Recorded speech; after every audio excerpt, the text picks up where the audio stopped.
Hi Cancer! Welcome pa sa ating channel. Ito ay inyong Daily Gabay Tarot reading for April 9, 2025. Please be reminded kung naka-resonate kayo, comment down. Kung hindi kayo naka-resonate, ibigay niyo po sa iba kasi general reading po ito. This is for you Cancer ngayong April 9, 2025.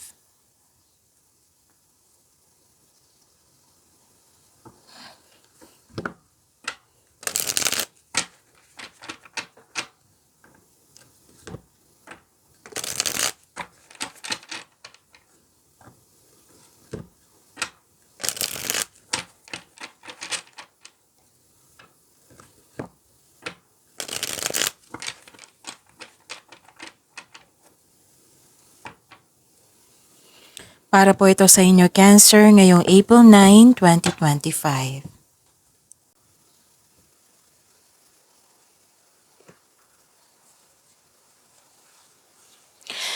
Maraming salamat po sa inyong patuloy na suporta at maraming salamat din po sa mga hindi nag-skip ng ads.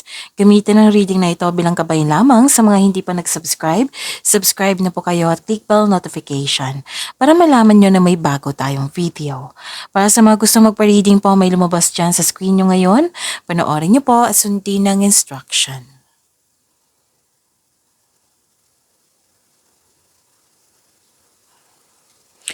Spirits Guide, mga ganap pa para kay Cancer ngayong April 9, 2025. I need 3 cards po.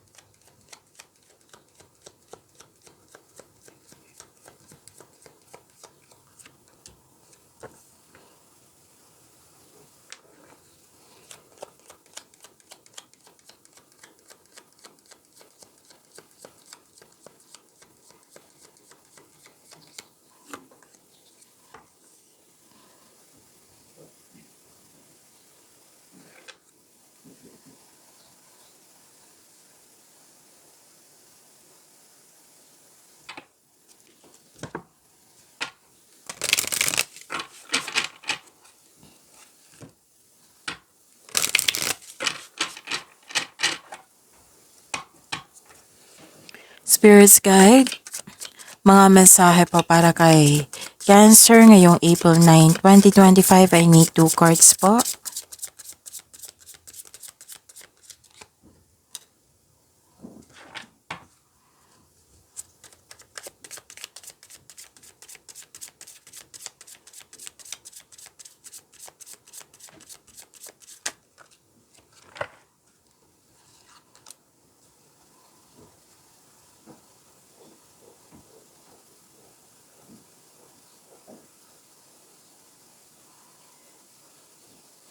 Ngayong April 9, 2025 para po kay Cancer. May nakita ako ditong new beginning. Oo, pwedeng lumabas ito kahapon sa inyo. New beginning, bagong simula sa trabaho, connection sa isang tao, kakapasok lang ng relasyon, kakasimula sa proyekto. Oo, basta may new beginning dito at may humihingi ng attention sa inyo dito, pwedeng bata or inner child mo ito. Pwede din may concern kayo sa immature na tao, pwede din na hired kayo kahit walang experience. At may nakita kong delay, oo, delay sa pagkakaroon ng aksyon kasi may hesitation, delay sa paggawa ng desisyon kasi may tutol, delay sa hinihintay nyo, at may concern sa loss of connection sa isang tao or mahirap kausap or sobrang stricto. Career stability, kitang-kita ko dito, Cancer, claim nyo po. At may nakita ko ditong opportunity or proyekto na bibigyan mo siya ng long-term plans.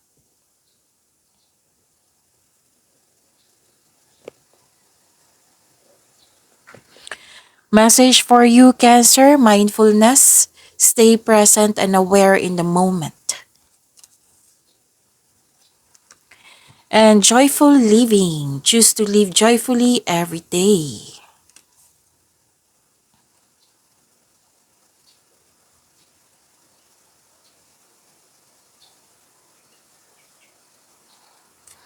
Spirits Guide, ano pa yung energy ni Cancer ngayong April 9, 2025? I need 2 cards po.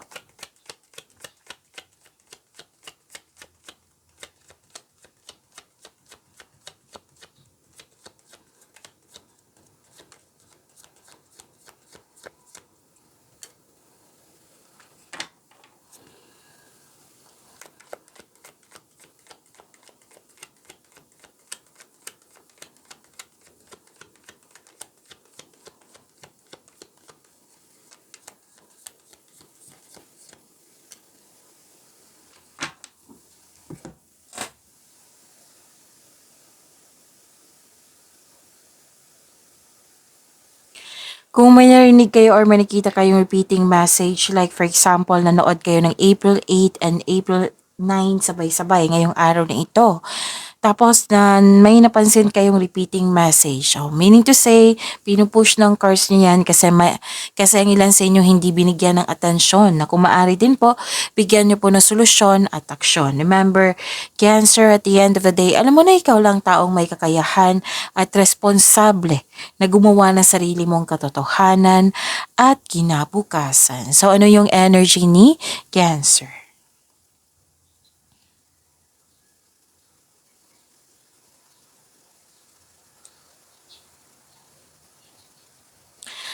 May nakita ko dito ang apprehension, lack of self-confidence, weakness, may doubt, may naging impatient. Oo. Madali kang mag-give up. You don't trust yourself. Uncomfortable ka sa situation mo ngayon. So, ang advice ng card niyo po, na have faith in the universe, face your fears with self-confidence and courage. Kasi you don't know your own strength until it is tested. Harapin mo yung fears, struggles, or challenges kasi iwasan mo ito at mag-move forward kayo with courage. Huwag kayong mag-give up. Don't doubt your strength.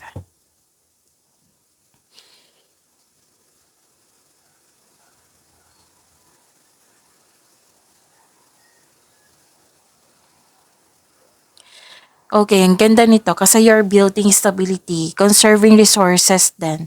May structure ako nakikita dito and creating stability. Posibleng may regalo, alok, or pamanang parating. At nakitang-kita ko dito yung talino mo, Cancer, hard worker din kayo. Vinavalue mo ang pera at hindi ka madamot at the same time. Financial stability, nakikita ko rin dito. Marunong ka magtipid at ingat na ingat yung ipon mo. So, itong yung pag-uugali na ito, itong disiplina na ito, ay yayaman po kayo. Sabi po yan ng card. This will lead you to have a financial abundance and personal growth. So, bigyan din ng panahon ng iyong sarili. Sabi po ng card niyo po. Kumbaga, pamper yourself, deserve mo ito. You're saving money for your future or may specific goal kayo, may bilhin kayo. Kaya sobrang ingat nyo sa kaperahan nyo. And this card serves as a reminder na be generous at the same time since giving to others brings more prosperity into your own life. So, first conservative ka sa money, conservative ka sa investment mo, gusto mo magkaroon ng financial security, which is binigay naman. May financial stability ako nakikita dito. Kaya sobrang focus mo sa trabaho. Most likely ano to about sa pera. Sobrang focus mo. Okay? And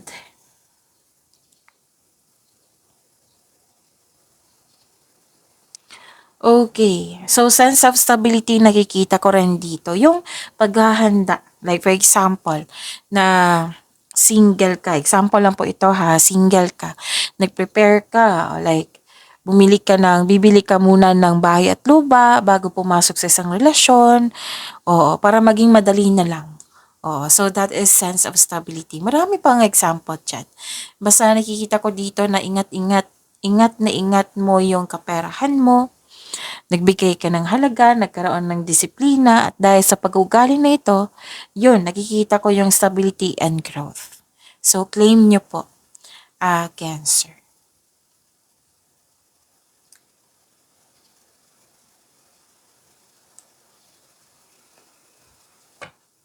Spirits Guide, career and money po ni Cancer ngayong April 9, 2025. I need 2 cards po.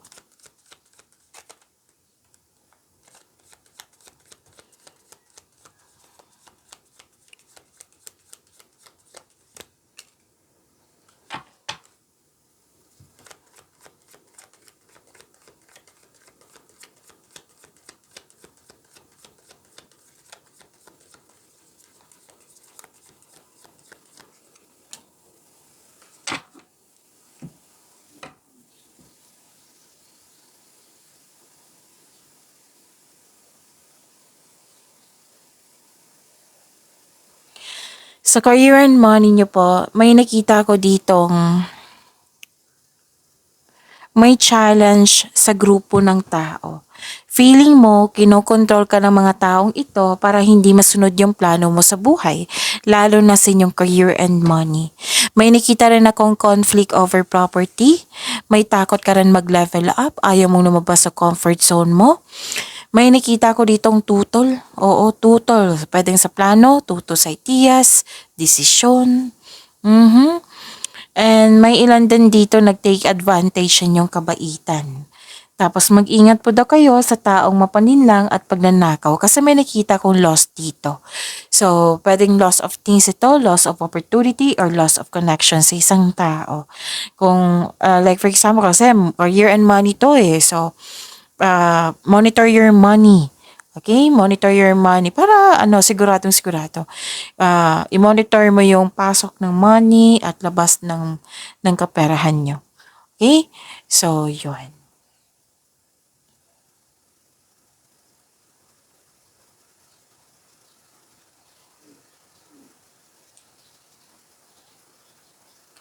May nakita ko ditong nagbigay ka ng pasensya, pwede din naghihintay kayo, may ganap na sacrifice, pwede din nagkaroon ng hesitation. Yung sabi ko sa inyo kanina, 'di ba, sa nagkaroon ng delay, pwedeng delay sa paggawa ng desisyon kasi may tutol, delay sa paggawa ng aksyon kasi may hesitation, which is lumabas dito sa dalawang cards nyo at dito rin sa oracle cards nyo.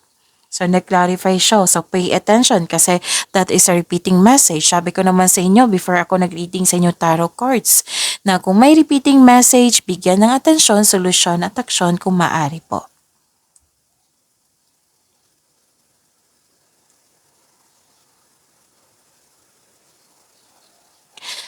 Ah, kung nag-aantay ka ng opportunity, job opportunity, or kontrata, there may be delays and frustration. Same thing sa kaperahan niyo po. Yung inaantay mong pera ay nagkaroon ng delay. Sa kaperahan po, wag po daw kayo magdesisyon agad na mag-invest or maggasta sa isang bagay. Oo, pag-isipan niyo na mabuti kung karapat-dapat ba. Kailangan niyo kailangan niyo po ng time for reflection dito. Kaya pala may lumabas dito ng mindfulness skills, time for reflection. So stay present and aware in the moment. And may parating na pagsasakripisyo or pagsusuko, bagamat ihanda ang sarili kung karapat-dapat ba ito. Nag-iisip ka dito pero hindi ka gumagalaw, nagkaroon ng pag-aantay or delay. So this card asks you to try to invest your time wisely while you wait. So habaan niyo po yung pasensya niyo at magkaroon ng pag-intindi para hindi kayo mainip po. So look at the world from a different perspective.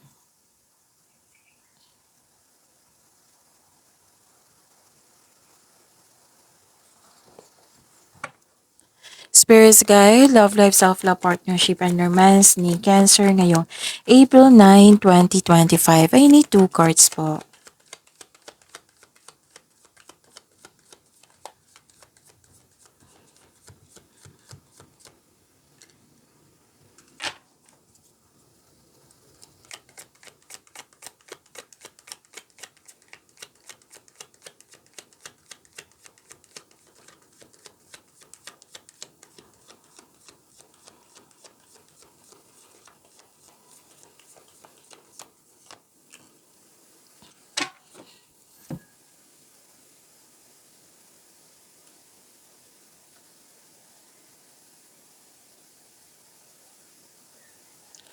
Maraming salamat po sa inyong patuloy na suporta at maraming salamat din po sa mga hindi nag-skip ng ads. Abundance. Yan yung nakikita ko dito. Abundance and success.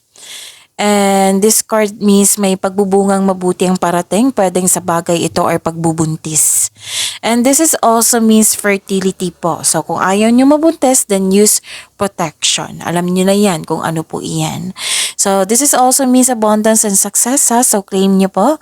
Be happy with the results of your actions. Sabi po ng card nyo po. Sa mga single, ang advice po dito, allow yourself to receive love and acknowledge that you can attract romance by loving yourself first. Kung hanap mo green flag, dapat magsimula ito sa atin by loving ourselves first. So, this is a fertility time, ha? Tapos, remember to practice self-love. Okay? Sa buhay mag-asawa, sa mga may relasyon, yun nga, fertility, andito. And yung nagbigay ka ng effort, nagbigay ka ng oras sa isang bagay or sa isang sitwasyon at nagbunga ito at nag-ani kayo. So, you're receiving love also. May pag-aaruga dito eh. Pwedeng kayo ito or pwedeng may isang mother figure na inalagaan kayo.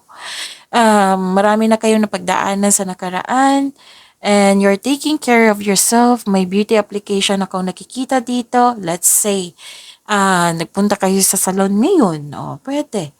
And happiness, kitang-kita ko dito. And some of you, nag-take time, nagbigay ng oras sa nature. And may pleasure akong nakikita dito and development. And success also. So, claim nyo po.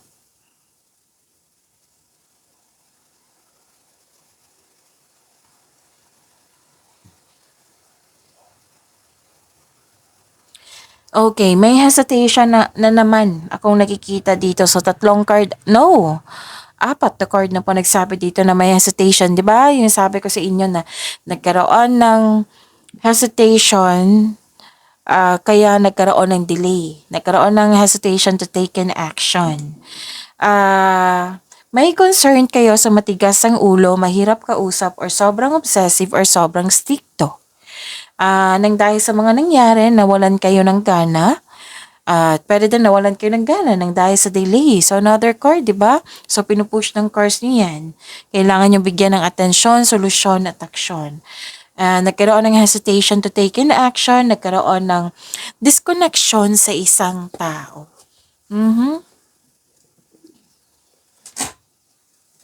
Sa mga single po, ideal type nyo po ay stable na, grounded at trustworthy. Sa mga marelasyon sa buhay mag-asawa, sabay-sabay kayo nagtayo ng trust and stability. Ayaw nyo na lang away. So this card tells you na you need to take things slow if you want the relationship to last. Excuse me.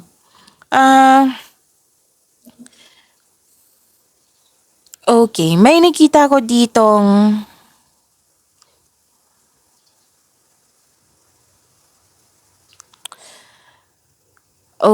nakikita ko dito na mahusay kayo kahit nung bata pa mahusay na kayo, masipag na kayo.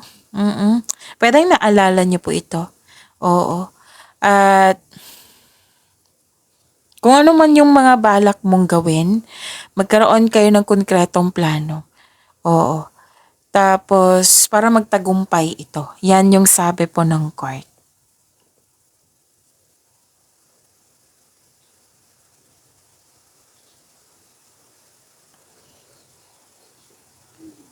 So yun, nakita ko dito, you're building stability, conserving resources, sense of stability, more on time for reflection kayo ngayon. Actually, mabuti yung time for reflection na yan and mindfulness cues kasi isa din yan sa dahilan na mawala yung overthink po, overanalyze. Tapos andyan yung pahinga, andyan yung solusyon sa problema, may sagot sa katanungan. Yun. At saka,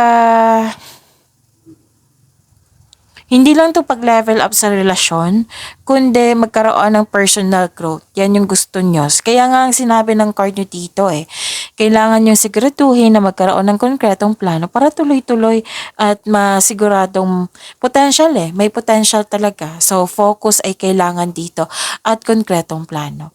Pagyamanin nyo po yung blessings sa binigay sa inyo.